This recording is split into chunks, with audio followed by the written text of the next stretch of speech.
Well, thank you, Jerry. And I just want to also thank FEMA, law enforcement. You folks have been incredible. First responders, the firefighters. They're out there now. They want to be fired. They've got a lot of territory to cover. Still going very heavily.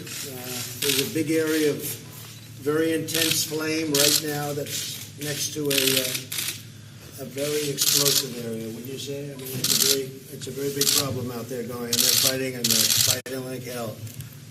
We've never seen anything like this in California. We've never seen anything like this, Jerry.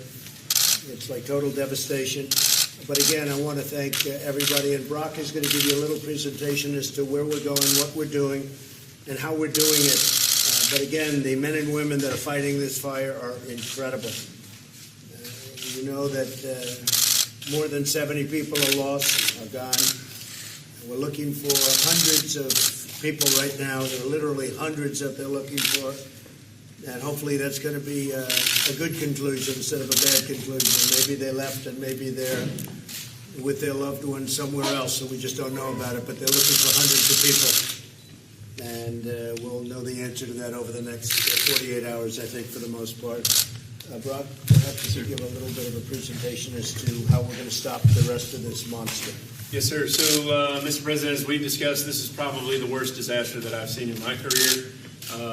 And it's going to take a partnership at all levels of government, not only helping the governor achieve his response and recovery goals, but also it's the time for neighbor helping neighbor. That's what's most important. FEMA is on the ground. I've been here since Tuesday, making sure that we have good situational awareness on how to help the state achieve what needs to be done when it comes to the firefighting, but also the taking care of people part, the mass care issue. So we have set up disaster recovery centers where we're also asking people to call 1-800-621-FEMA or go to disasterassistance.gov to register. To this point, as of this morning, I think we've had over 12,000 people already registered into our assistance system, and we've handed out close to $3 million directly to those who have qualified for assistance. Obviously, the firefighting is the main priority for taking care of people and making sure that we can get people transitioning out of shelters into longer-term homes. And then we're also working with Mark Villaducci in the state of California, who's done a tremendous job making sure that we help them understand how we're going to do debris removal and get the infrastructure back up so that we can start to help communities like Concow and Paradise strive for a new normal. So with that, I think it's time for us to turn it over to the incident commanders fighting the fire. Mr. President, can I turn you? So this is a progression map of the fire. The blue is the very first day when we experienced the most significant damage. Obviously, it went almost 55,000 acres within the first 12 hours, and almost 8,000 structures were burned at that time. So we, the Concow, Paradise, what you believe in Miguel, were all part of that. There are still significant challenges with the Feather River drainage and the weather we receive in there, the winds, and the red flag warning is still coming this weekend with a lot of fires. Absolutely. This whole area, especially in the river drainage, and there's still communities of Berry Creek and other communities outside the burn area that we are concerned with. Thank you very much. Thank you. Thank you. Mr. President, do you see any role of climate change in these fires that we've seen in California recently? Say it. The role of climate change in these fires in California? Well, I think you have a lot of factors. We have the management factor that I know Jerry's really been up on and very well. And Gavin is we're going to be looking at it together. And right now that seems to be a very big problem. And we're going to get that problem solved.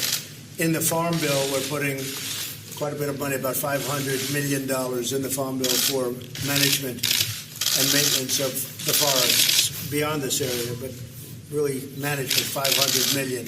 That'll be in the Farm Bill. We just put it in. The Farm Bill is moving along pretty rapidly for our great farmers. But we have a new category, and that's management and maintenance of the forest. It's very important. I want to thank you folks over there, right there, law enforcement. Great job.